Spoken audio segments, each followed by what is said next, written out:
Radio Equinox, la chaîne du peuple.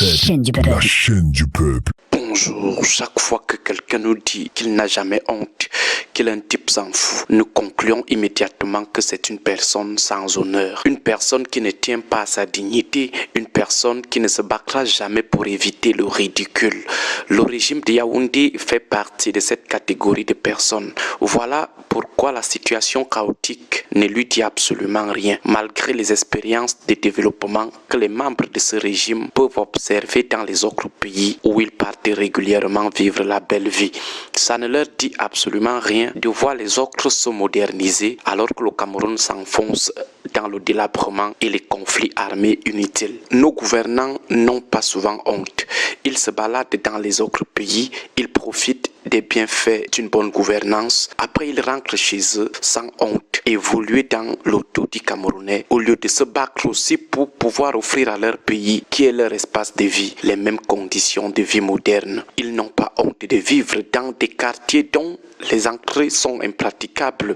Ils n'ont pas honte de circuler au milieu des poubelles avec leurs voitures haut de gamme. Ils n'ont pas honte de circuler avec ces voitures sur des axes routiers poussiéreux et boueux avec des bourbiers tous les 100 mètres.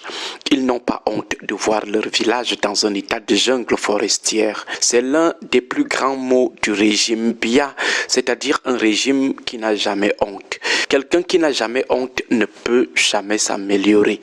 En fin de semaine dernière, il y a une scène qui nous a confirmé que l'un des problèmes majeurs avec le régime de Paul Biya, c'est son imperméabilité à la honte. Il est imperméable à la honte.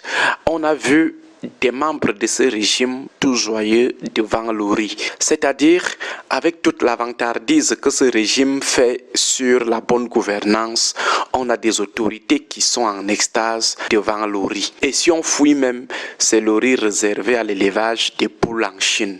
66 ans après son indépendance, le Cameroun est encore à un don de riz près. Il fallait voir la joie sur les visages.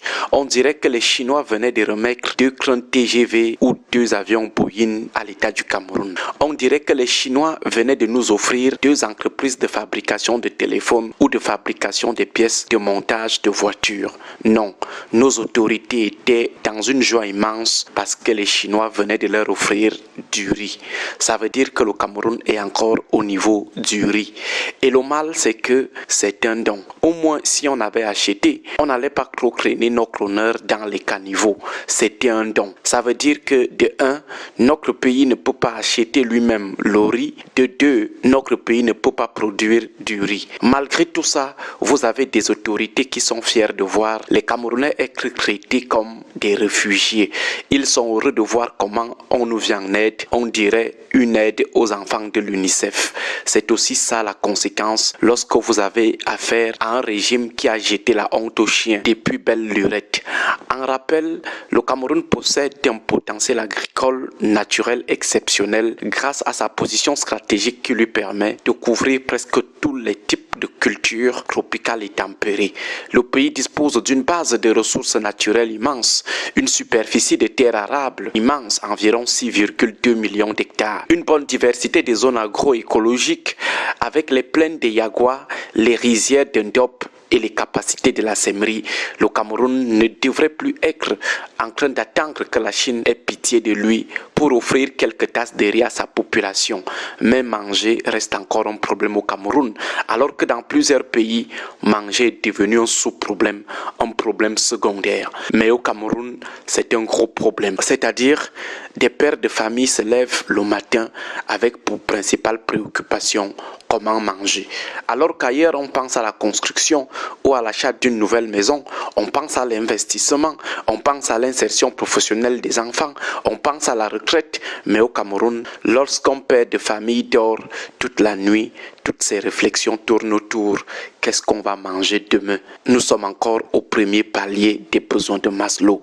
Le premier adversaire de la vie des Camerounais, c'est la famine. Et après 65 ans d'indépendance, entre guillemets, avec tout notre potentiel agricole et industriel, et avec tous les milliards que les gars du RDPC volent depuis 1985, c'est honteux que la famine soit encore la préoccupation majeure de tout un pays. Agréable semaine à tous.